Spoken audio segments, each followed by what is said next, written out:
ఓం నారాయణ ఆది నారాయణ. ఓం నారాయణ ఆది నారాయణ ఛానల్ను ఆదరిస్తున్న గురు బంధువులకు స్వాగతం, సుస్వాగతం. ఓం నారాయణ ఆది నారాయణ. ఓం శ్రీ భగవాన్ వెంకయ్య స్వామినే నమః.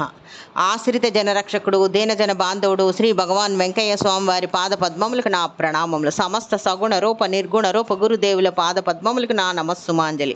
నలుగురు ఏమనుకుంటారో అని ఏమాత్రం భక్తి విశ్వాసం లేకుండా 5 రూపాయలు శ్రీ భగవాన్ వెంకయ్య స్వామి వారికి దక్షిణ సమర్పించిన 5 సంవత్సరముల తర్వాత ఆ భక్తుని ప్రార్థనతో నిమిత్తం లేకుండా అపర ధన్వంతరి ఆపద్బాంధవుడై ఆ భక్తుని కుమారుడు ప్రాణాపాయ స్థితిలో ఉన్నప్పుడు ఆ భక్తుడు శ్రీ భగవాన్ వెంకయ్య స్వామి వారిని మరచినప్పటికీ శ్రీ భగవాన్ వెంకయ్య స్వామి వారు ఆ భక్తుడికి గుర్తు చేసి మరి ఆ భక్తుడి కుమారుణ్ణి రక్షించిన లీల ఇప్పుడు ఈనాటి అవధూత వైద్యంలో స్మరించుకుందాం. ఈ భక్తుని పేరు లక్కాకుల కృష్ణయ్య, కుల్లూరు, నెల్లూరు జిల్లా. వీరి అనుభవం ఇలా ఉంది. 1979 నాసా వారు స్కైలాబ్ అని ఒక స్పేస్ షిప్ను అంతరిక్షంలో ప్రయోగించి దాని కాల పరిమితి తీరింది, అది ఎప్పుడైనా భూమిపైన పడుతుంది అని నాసా ప్రకటించిన రోజులవి. దాని వలన విధ్వంసం జరుగుతుందని ప్రజలందరూ భయభ్రాంతులు అవుతున్న రోజులవి. ఈ కృష్ణయ్య గారికి దత్తాత్రేయ స్వరూపులు అయిన స్వాములు, అవధూతలు, సాధువులు మొదలగు వారి మీద భక్తి విశ్వాసం లేదు.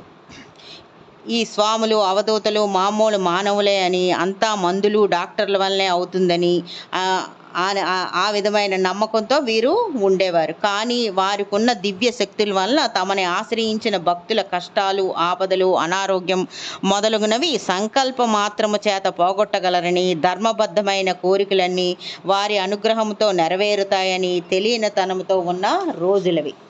ఆ టైంలో భక్తులందరూ శ్రీ భగవాన్ వెంకయ్య స్వామి వారి సన్నిధికి వచ్చి వారికి తోచినది శ్రీ భగవాన్ వెంకయ్య స్వామి వారికి సమర్పిస్తూ తమని ఈ ఆపద నుంచి గట్టెక్కించమని వేడుకుంటున్నారు.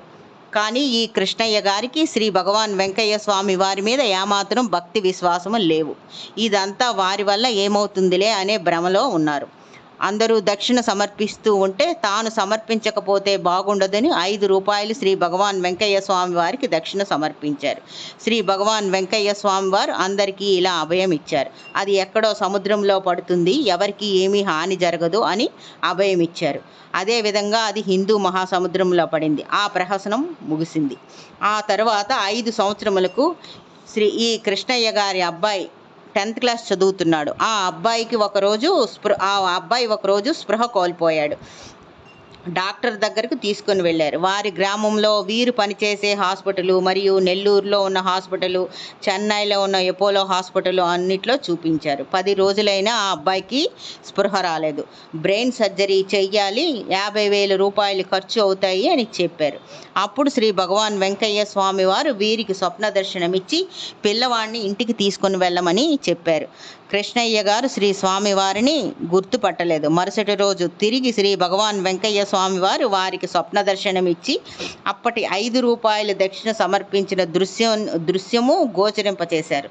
తరువాత తాను తపస్సు చేసిన ఆంకాళమ్మ బోటు అనే ప్రాంతానికి తీసుకొని రమ్మని అతనికి చెప్పారు. తాను తపస్సు చేసిన ఆంకాళమ్మ బోటు అనే ప్రాంతానికి ఆ అబ్బాయిని తీసుకొని రమ్మని అతనికి చెప్పారు. తెల్లవారేసరికి ఆ అబ్బాయికి స్పృహ వచ్చింది. శ్రీ స్వామివారు చెప్పిన విధంగానే వారు ఆంకాళమ్మ బోటు అనే ప్రదేశానికి తీసుకువెళ్ళి నిద్ర చేయించారు. ఆరోగ్యంను పొందారు, ఆపద నుంచి రక్షించబడ్డారు. ఇంకొక లీల ఇది. ఈ లీలలో శ్రీ భగవాన్ వెంకయ్య స్వామి వారు ఇక బ్రతకడం కష్టము అని డాక్టర్లు చెప్పిన ఒక భక్తుడికి హార్ట్ సర్జరీ చేసి వాల్వులు మార్చిన లీల ఇది. పునర్జీవితం ప్రసాదించిన లీల. ఈ భక్తుని పేరు జేఆర్ సుబ్బారాయుడు గారు, వెంకటేశ్వరపురం, మాధవవరం, కడప జిల్లా వీరిది. వీరికి జనవరి 2000లో ఒకనాటి వేకుజామునే గుండె నొప్పి వచ్చింది. వారి గ్రామంలో డాక్టర్ చూసి వెంటనే వీరిని కడపకు పంపారు. అక్కడ కడపలో డాక్టర్ గారు 3,600 రూపాయలు తీసుకొని ఒక ఇంజెక్షన్ చేసి వెంటనే తిరుపతికి తీసుకొని పొమ్మన్నారు. తిరుపతి ఎంఎస్ ఆసుపత్రిలో వీరిని చేర్చారు. ఈయనకి గుండె జబ్బు, నమ్మకం లేని కేసు, ఇది బ్రతకడం కష్టం అని చెప్తూనే వైద్యం చేశారు. గుండెలో వాల్వ్ చెడిపోయింది. 2 రోజుల తర్వాత గుండె ఆపరేషన్ చేయాలని చెప్పారు. ఆపరేషన్కి అంతా సిద్ధం చేశారు. ఆపరేషన్ ముందు ఒకసారి ఇంటికి వెళ్ళి చూసి వస్తానని వీరు డాక్టర్ని అడిగారు. అడిగితే వారు వెళ్ళి రమ్మన్నారు. అదే విధంగా వీరు వారి గ్రామంకు వెళ్ళారు. వారి గ్రామంకు వెళ్ళి వారి గ్రామంలో శ్రీ భగవాన్ వెంకయ్య స్వామి వారి గుడి ఉంటే అక్కడికి వెళ్ళి శ్రీ స్వామివారికి తమ బాధను విన్నవించుకొని చెప్పుకొని వచ్చారు. అది మొదలు రోజు ఆ తర్వాత నుంచి రోజు వేకువజామునే మందిరానికి వెళ్ళి శ్రీ భగవాన్ వెంకయ్య స్వామి వారి మందిరానికి వెళ్ళి నమస్కరించుకొని వస్తూ ఉండేవారు. మొదటి రోజే వీరికి ఒక స్వప్నం వచ్చింది. వారి ఊరిలో ఉన్న ఒక హోటల్ వాళ్ళ పిల్లవాడు ఒక నాగుపాముతో ఆటలాడుతున్నట్టు, ఆ పాము తలపై మణులు మెరిసిపోతూ ఉన్నట్లు స్వప్నం వచ్చింది. పాము కరుస్తుందేమో అని ఆ పిల్లవాని తల్లికి స్వప్నంలోనే వీరు ఆ పాము పట్టుకొని ఆడుతున్నాడు అని ఆ పిల్లవాని తల్లికి చెప్పారు కూడా. స్వప్నం అయిపోయింది. 2 రోజుల తర్వాత వీరికి ఇంకొక స్వప్నం వచ్చింది.